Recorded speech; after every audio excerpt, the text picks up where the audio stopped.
Yo, magandang gabi sa inyong lahat, mga kayukis, mga ka-R1s. Okay, gaya na nga ng sinabi ko is magbablog tayo, no, tungkol sa mga lights ni Yoke. So, titesting natin. Dapat kasi gabi para maganda yung kuha ba. Then, meron pa nga ako dito yung na-install natin yun, no? Naging tatlo na yung yung ignition key ni Yoke. Tapos ito yung original, kita ba? Ito yung original. Tapos may dalawang ignition key. So ang gamit nito guys is for alarm na may vibrate. Tapos pwede na ring ito, hindi na kailangan ng pindutin yung ignition key. So mag start na ito via remote na. So ipapakita ko sa inyo ha. Ito muna yung simula natin, tapos mag-rides na lang tayo ng konti para hanap ng lugar kung saan natin ititesting yung lights ni Yoke. Okay? So baliktarin ko muna ang camera guys.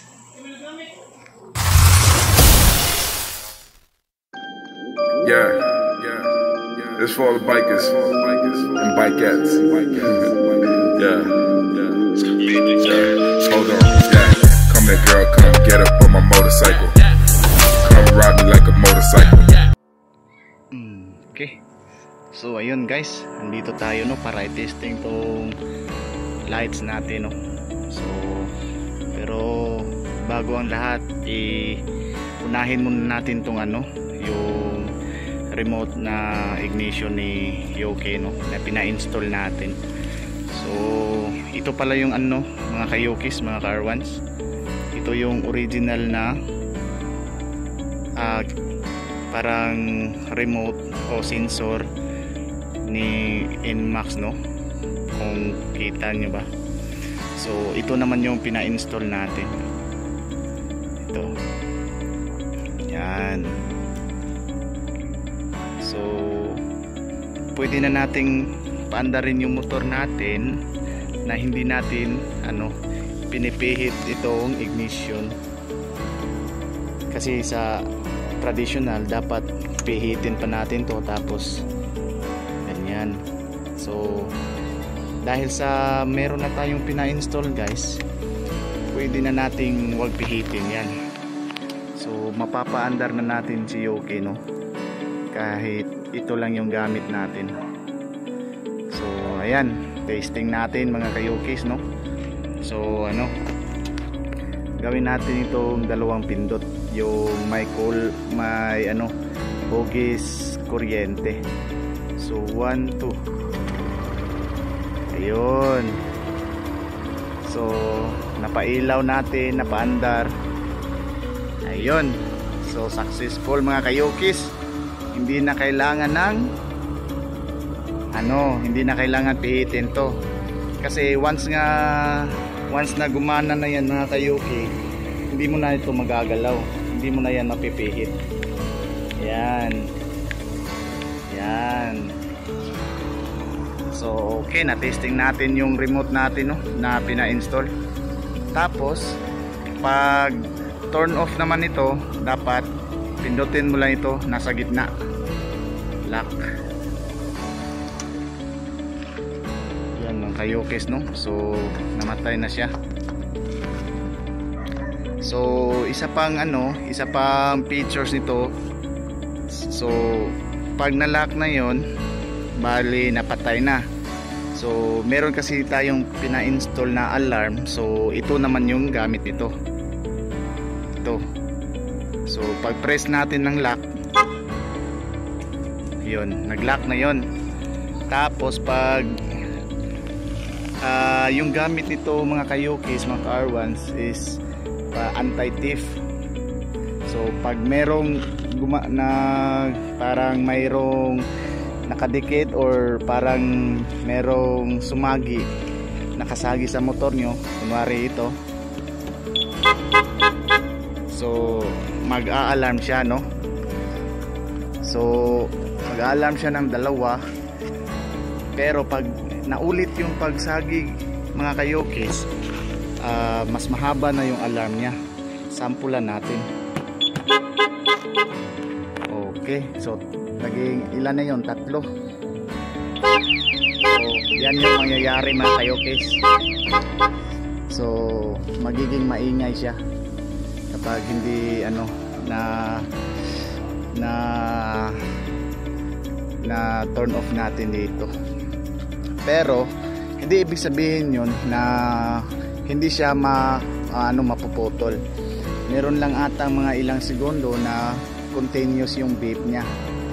Kaya lang pinutulan natin kasi baka makadisturbo na tayo sa sa mga kapitbahay natin kasi nakakonekta kasi yung nakakonekta yung niya, yung para mabusina, tapos yung alarm niya. So iisa lang siya. Okay, so ngayon naman dumako naman tayo sa lights natin na pina-install. So ito na mga kayokis, testing na natin, no? So ayan, tumilaw siya sa likod. Park light yung gamit natin, no? Tapos completely turn off. Ayun. So one thing na advantage nito mga kayokis is talagang sobrang tipid niya sa baterya. Kasi meron ka ng control kung kailan mo pailawin yung motor mo. Kahit nga pala naka-off yung switch natin, pag ginamit mo naman yung brake, handbrake, is iilaw pa rin yan mga kayokis. So hindi ka talaga mag-aalangan, no? Napakaganda talaga ng switch na to. So umiilaw pa din yan. Kahit na hazards mga kayoki, pwede natin gamitin. Turn on natin yung hazard, no? Ayun. Yun ang pangalawang advantage nito mga kayokis. Yan. Umiilaw pa rin yan. Ganda ng pagka-set up ng natin motor, oh.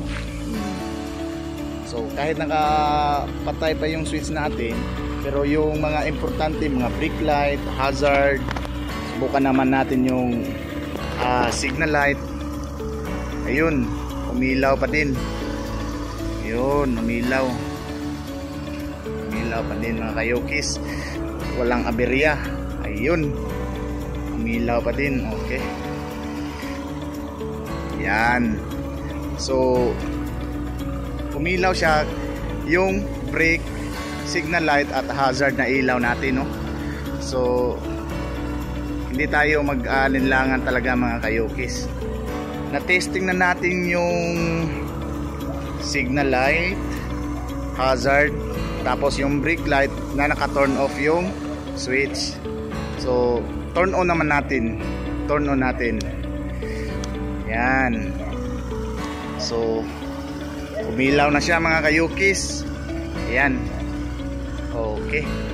Subukan naman natin yung yung na-install natin dito mga kayokis. Yung dual bulb natin, no, na lead. So meron tayong separate na switch dyan para in case magkahulihan. Pero hindi naman to nahuli mga kayokis kasi puti tsaka dilaw lang yun at pula na sa likod at sa harap natin, no? Unless kapag ginamit mo is green, blue, yun. So yung switch sa two-way bulb natin, ito yun mga kayokis. Yan, ito nakailaw. Yan, nakailaw pula. Ito pala sa dual horn natin. So turn on muna natin to. Yan. Yan mga kayokis, magiging ganito yung mukha ng NMAX natin, no? Yan, magiging ganyan. Mailaw na siya sa harap. Yan, mailaw na siya sa harap. Bali naging 4 na yung mata niya. Then dito sa likod naman, mapapansin nyo mga kayokis, yan, Bali lahat kulay pula na. So instead na magbakante dito, kasi wala tong ilaw dito banda rito, signal light kasi yan.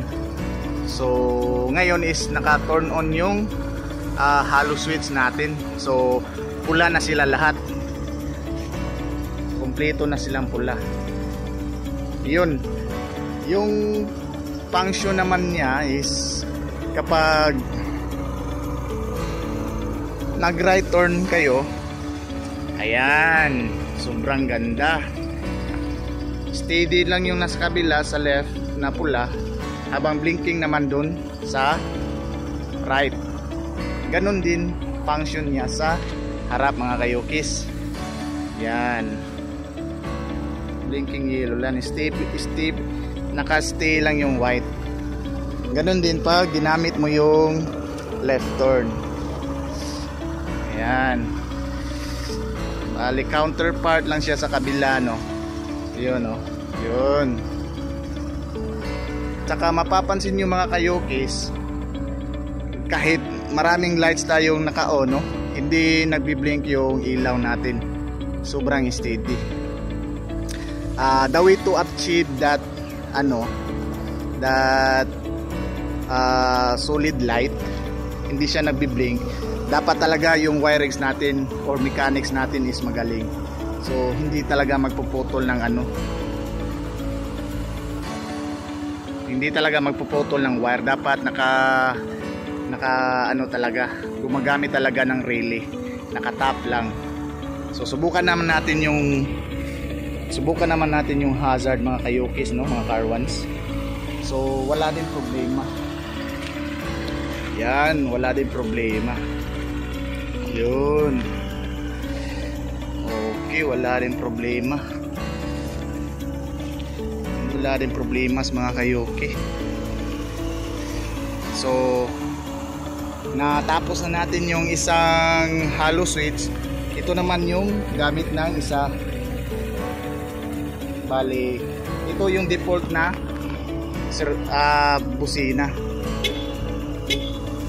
Yun, in case kapag sinita ka ng na mga enforcer, meron kang switch talaga na magagamit, na dapat kasi meron separate switch mga kayokis, no, para iwas huli talaga pag nagkabukuhan na. So balik mo lang doon, yan, magiging pop up na ulit. Yun, okay, yun mga kayokis. Tapos subukan na natin, kulang pala ito, yung mini driving light. Siyempre naman, ito talaga yung pinaka-importante, no? So mini driving light, turn on natin dito. Separate switch pala ito mga kayokis. Bali ito main switch, tapos separate switch to para sa driving light natin. So ito, yan yung ilaw. Yan yung ilaw ng low natin. So mapapansin nyo yung itim magiging may bandang itim magiging yan, maliwanag. Yan. So ayun. Tapos yung meron naman itong high. Ito yung high ng natin, no? Yan yung high. So kitang-kita mga kayokis, no? Yan. Ayun, may mga dumaraan na tao. So tamang-tama lang yung pagka-install, no? Hindi siya masakit sa mata. Try naman natin ulit na mag-high. Yan. Pwede yan mga kayokis. So ayun. Testing naman natin na nakabukas lahat ng ilaw, kung wala bang blinking na magaganap. Baka kasi pag magkulang ng baterya, yun yung mga parang pakurap-kurap na ilaw, no? Testing natin. Ito na mga kayokis, buksan na natin lahat yung ilaw, no? So buksan na natin lahat, pati highlights na natin. Yan. Yan yung kabuuang ilaw mga kayokis. Yan. Pwede rin ganito. Highlights. Yan. So ano pang iniintay nyo mga kayokis? Ito talaga yung gamit dito is para fog. Yung fog light niya mga kayokis dapat ano, yellow talaga kung mabiyahe kayo sa medyo magabo na lugar, no? So ayun, wala na akong maidadagdag kasi ayaw na mag-record ng cellphone ko eh. Sobrang lubat na kasi. Okay. So mga kayokis, no?